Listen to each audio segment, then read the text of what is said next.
je marche le long d'une ancienne voie d'aérotrain. Le truc allait à 422 km/h, c'est plus rapide que le TGV. Donc en gros c'est une espèce de T inversé comme ça. Et maintenant voilà, c'est tout, la nature a repris ses droits.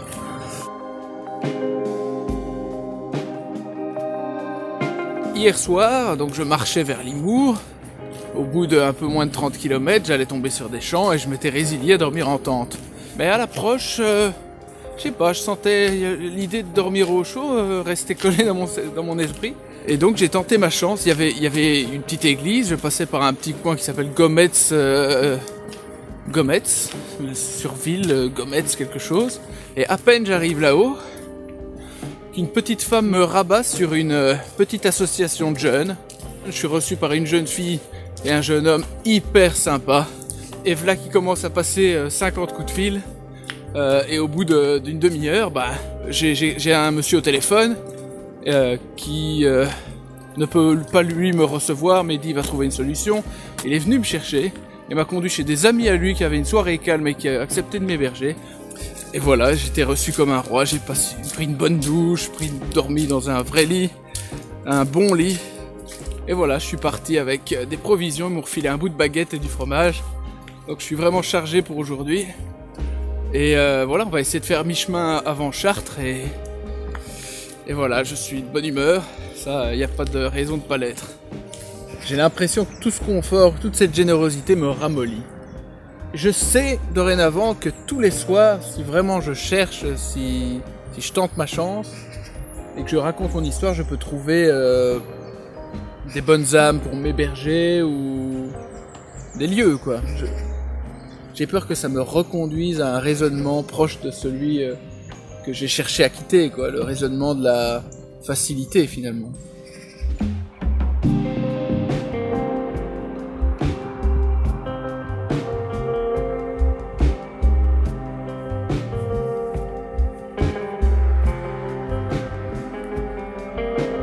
Alors, je viens de passer la nuit chez le père Huguet. Il m'a offert toute l'hospitalité, une chambre, il m'a même fait une lessive. Il m'a même refilé, yep, un Nouveau Testament de poche. Maintenant j'ai de la lecture. Je me dis quoi de mieux qu'un pèlerinage pour commencer à s'intéresser un peu à la Bible. Ça se tient, je rencontre plein de gens pieux. Je suis hébergé par des sœurs, des curés, des gens de la paroisse. J'ai jamais été très croyant. Mais ça change rien, je suis quelqu'un de curieux. J'aime tout à fait le concept de Dieu, c'est quelque chose de grandiose qui m'intéresse et je suis ouvert au point de vue, à l'expérience des gens, à leur rapport à Dieu. Tout ça, c'est des choses qui m'intéressent en tant que cinéaste et en tant qu'être humain. À Bly, j'oublierai pas ce petit village. C'est une super journée, il fait beau. J'ai 27 km à faire jusque Chartres. Je serai en avance de 2 jours par rapport à l'itinéraire de base. Donc j'ai vraiment marché comme un dingue, j'ai évité le GR, j'ai fait des directs, je me suis tapé des départementales nulles. À mon avis aujourd'hui ce sera peut-être encore un peu le cas. Mais voilà, challenge réussi. Donc ce soir, c'est la pause. Je me prends une chambre à l'Ibis Budget de Chartres. Ça fera 17 jours que je chemine et je suis à l'avance, donc je vais passer une nuit d'hôtel en plus. Dernier gros effort. Et ce sera 2 jours de repos pour mes muscles, pour mon mental, pour mon corps. Ce sera bien pour reprendre l'aventure calmement, mais avec toutes mes forces.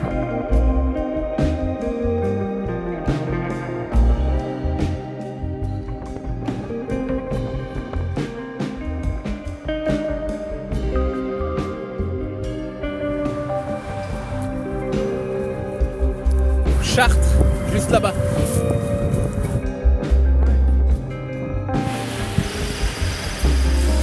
La gigantesque cathédrale de Chartres, droit devant moi. C'est ce que j'appelle prendre un petit déjeuner de gros lard.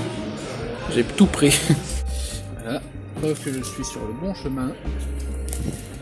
Je veux une photo avec toi. Ah ouais, moi je te filme quand même. Ah, tu me filmes. La bonne surprise. Voilà. Avec la cathédrale. Regardez qui est venu me retrouver à Tu Chartres. filmes. Bah oui, je filme. Et ça, c'est l'église Saint-Pierre de Chartres. Donc c'est par là que passe le chemin du GR.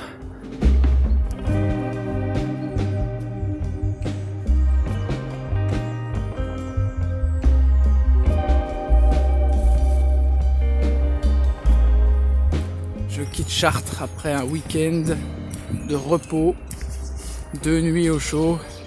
Je suis parti vers 15 h. J'essaie de mettre un peu de distance quand même avec Chartres. Je vais certainement pas faire 20 km, mais je vais en faire au moins 10, poser ma tente, parce qu'après tant de confort, comme je l'ai déjà dit, j'ai le sentiment d'être ramolli, d'être moins enclin, moins motivé à aller à l'aventure, partir à l'aventure et à souffrir un peu. Alors il fait beau, il fait pas super froid. Je me dis que c'est le moment parfait pour reconnecter avec le challenge, après autant de confort, après un moment aussi doux. Et voilà, on va se poser, un peu de solitude me fera le plus grand bien pour vraiment revoir ces moments dans ma tête, visualiser le reste du chemin. Parce qu'à partir de maintenant, je vise Tours, ce sera un grand moment charnière. Et puis après Tours, Saintes, et après Saintes, le littoral. Et ça, ce sera vraiment important pour moi. Déjà, le paysage va changer, puis voir l'océan, ce sera déjà, j'en suis sur un moment de plénitude sans pareil. Donc voilà, je suis en route, je suis reparti.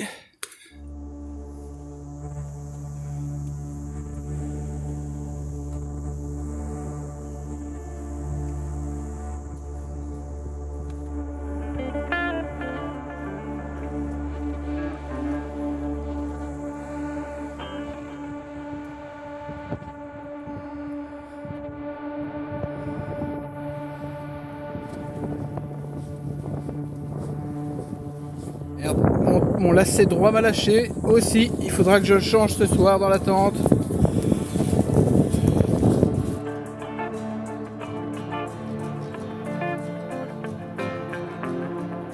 Les affaires reprennent, je suis content après une nuit en tente, pas des plus agréables. Bon, pas la pire non plus, hein. J'ai dormi un peu, mais bon, tu dors 1 heure, tu te réveilles, tu redors 1 heure. J'ai eu l'impression de rêver, mais est-ce que c'était seulement que j'imaginais. J'ai pas eu l'impression d'être rentré en sommeil paradoxal, mais bon, je suis sur une plus petite route, c'est aussi une départementale. Il n'y a pas un chat qui passe. Et je marche tout droit vers Bonneval, où j'ai déjà trouvé un hébergement. J'ai téléphoné à l'office de tourisme, et ils avaient le numéro d'une dame qui se propose d'héberger les pèlerins. Elle m'a téléphoné pour me dire qu'il n'y avait pas de problème, que j'étais son premier pèlerin de l'année et que c'était pour elle un plaisir de m'héberger. Voilà, plein de bonnes choses en perspective, de grands moments à vivre.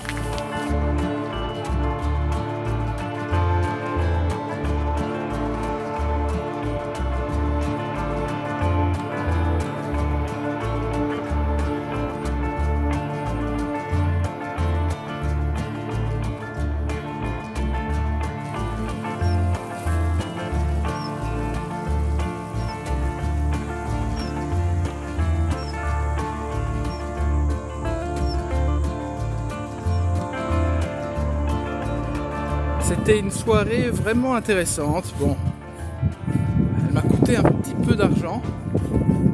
Je croyais que j'étais hébergé chez des gens un peu comme Brigitte, qui n'allait rien forcément demander, tout ça. C'était plus, en fait, c'était une personne qui tient un gîte qui sert aussi à accueillir les pèlerins. Donc le tarif est minimal, c'est genre 18 €. Moi j'ai laissé 20, un billet de 20.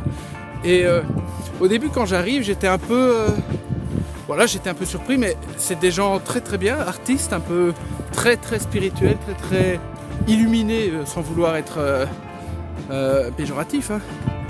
Et puis il y avait quelques petites...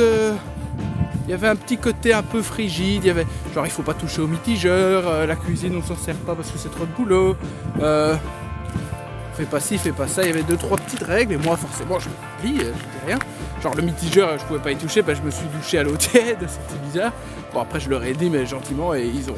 Bon c'était une dame très très spirituelle. Et elle a fait aussi Compostelle, elle m'a raconté son histoire, vraiment, elle s'est confiée à moi, qu'elle ne connaît ni d'Ève ni d'Adam. Donc au début j'étais, forcément moi je suis pas le mec le plus croyant de la Terre et je me sens toujours un peu mal à l'aise quand on partage comme ça avec moi des expériences et moi mais j'ai pu être moi-même au final et dire Je lui ai dit que j'étais pas un très grand croyant. Puis elle m'a dit, elle est finalement plus ouverte d'esprit que j'aurais pu le penser, que la spiritualité c'était pas forcément Dieu, c'était plein de choses. C'était finalement un peu hors de ma zone de confort et c'est l'idée de cette aventure. Et au petit matin, après un bon petit déj, elle m'a offert un cadeau vraiment que je trouve formidable. Elle m'a offert une petite vierge, donc c'est en métal fondu. C'est un métal qui a été récupéré des shrapnels de la guerre 14-18. Et un homme d'église avec qui elle travaille se charge de les fondre et de les faire. Donc voilà, petite Vierge Marie. Un de mes petits artefacts de voyage qui va me suivre. Alors, changer un mot sur cette pancarte, je serai déjà chez moi. J'arrive à Cloix-sur-Leuze. Il y a un château, mais magnifique, disneyesque.